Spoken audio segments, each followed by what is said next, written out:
आपके केस में पुलिस किसी मुजरिम का नाम काटकर और उस तफ्तीश से उसको बाहर कर देती है, उस केस से बाहर कर देती है, तो हम उन मुजरिमों का नाम दोबारा से उस केस में कैसे शामिल किया जाए, कोर्ट में इसके लिए क्या प्रावधान दिए गए हैं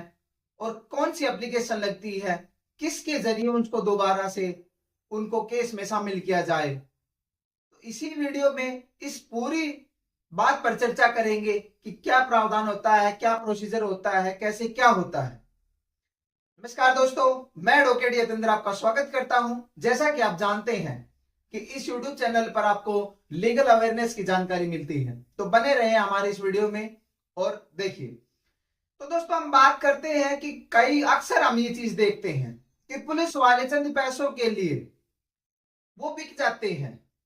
और उन मुजरिमों का नाम निकाल देते हैं, केस से बाहर निकाल देते हैं और बाद में उसको चार्जशीट में इस चीज लिख देते हैं, ये चीज लिख देते हैं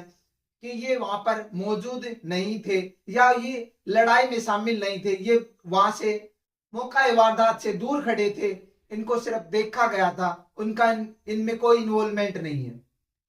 तो पुलिस अक्सर ये चीज करती रहती है। तो हमें क्या करना है, सबसे पहले हम कोर्ट में जाएंगे। जब कोर्ट में जाने के बाद इसके एक प्रावधान है, हमारे पुराने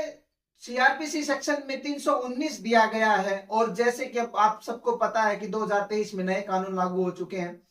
उसमें बीएनएसएस में 358 सेक्शन दिया गया है, जिसके तहत हम एक एप्लीकेशन लगाते हैं और उन मुजरिमों को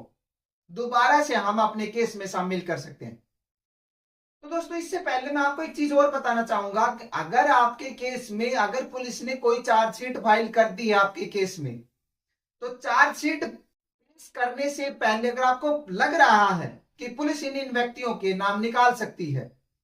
तो आप कोशिश कीजिए कि उससे पहले ही चार्जशीट लगन कोर्ट में आने से पहले ही आप किसी भी आप अपने जो सरकारी वकील है, जो पीपी होता है, पब्लिक प्रोसिक्यूटर होता है, सरकारी वकील जिसको कहते हैं, आप उसके थ्रू या आपका जो भी प्राइवेट जो वकील होता है, आप उसके थ्रू 319 या 358 में एप्लीकेशन लगवाकर उन मुजरिमों को शामिल करवाया जा सकता है। अगर चार्जशीट कोर्ट में आ चुकी है, पुलिस वालों ने जो चार्जशीट कोर्ट में पेश कर दी है और पेश करने के बाद आपको पता लगता है कि कुछ लोगों के नाम उन्होंने निकाल दिए हैं, तो हम उसके बाद भी हम ये चीज एप्लीकेशन लगा सकते हैं, ये भी प्रावधान है। लेकिन थोड़ी सी इसमें जज साहब ये सोचने लग जाते हैं, अगर मान लो कि अगर आपके केस में थोड़ा सा ज्यादा समय हो गया, अगर आपका केस उस लेवल पर पहुंच गया है कि उसमें जजमेंट आना बाकी है, बस सारी आर्गुमेंट सब कुछ हो चुका है,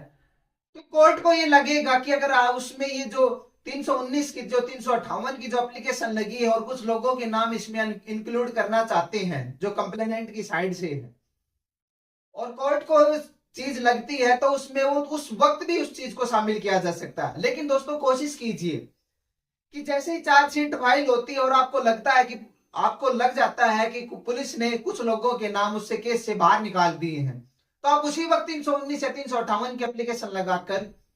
आप उन मुजरिमों के नाम शामिल करवा सकते हैं। तो दोस्तों,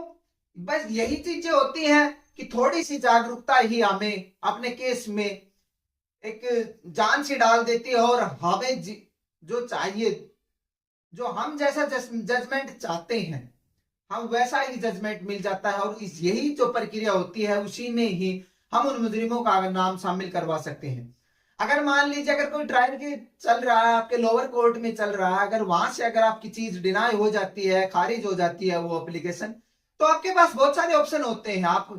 सेशन कोर्ट में भी जा सकते हैं, हाई कोर्ट में भी जा सकते हैं और सुप्रीम कोर्ट में भी जा सकते हैं। लेकिन सेशन कोर्ट तक ही जब मामला जाता है तो उसमें ही अलाउ हो जाती है लगभग, तो क्योंकि उसमें देखा जाता है अगर आपने अपनी किसी गवाही में, अगर आपके जो आप कंप्लेनेंट हो किसी भी केस में, या आपके साइड से जो कोई गवाही है, जो कोई गवाह है और उसने अपनी गवाही में ये लिखवा दिया है कि इन व्यक्तियों का वहां पर पाया गया है और इसने इस चीज में मेरे साथ ये लड़ाई झगड़ा किया था, तो उनके थ्रू भी ये एप्लीकेशन लग सकती है और कोर्ट इसको अलाउ कर देती है। तो इस तरीके से हम उन मुजरिमों को अपने केस में दोबारा से उनका नाम शामिल करवा सकते हैं और कोर्ट उसको पहले तो सम्मन भेजती है और सम्मन भेजने के बाद अगर वो नहीं आते हैं तो उनके खिलाफ वारंट भी इश्यू कर सकती है। तो ये आसान सा प्रोसीजर था कि एप्लीकेशन लगानी पड़ती है जिसके तहत मुजरिमों को उसमें शामिल किया जाएगा। तो ये प्रोसीजर था। तो दोस्तों जो ये जानकारी दी गई है आपको मेरे द्वारा, ये आपको कैसी लगी कमेंट करके जरूर बताना, अपने दोस्तों के साथ शेयर करना। अगर आपके कोई भी साथी, सगे संबंधी, भाई, दोस्त ऐसी चीजों से जूझ रहे हैं, अगर कोई आप कंप्लेनेंट हो और किसी पुलिस वाले ने उनका नाम निकाल दिया है और आप चाह रहे हो कि उसको सजा दिलाई जाए, तो यही प्रोसीजर होता है। आप स्क्रीन पर दिए गए नंबर पे कांटेक्ट करके ना और जानकारी ले सकते हैं और इसी प्रकार से हम अपने केस को जीत सकते हैं और उन मुजरिमों को सजा दिला सकते हैं। तो दोस्तों आज की वीडियो में बस इतना ही। हम मिलते हैं जल्दी नेक्स्ट वीडियो में, तब तक के लिए बाय, टेक केयर।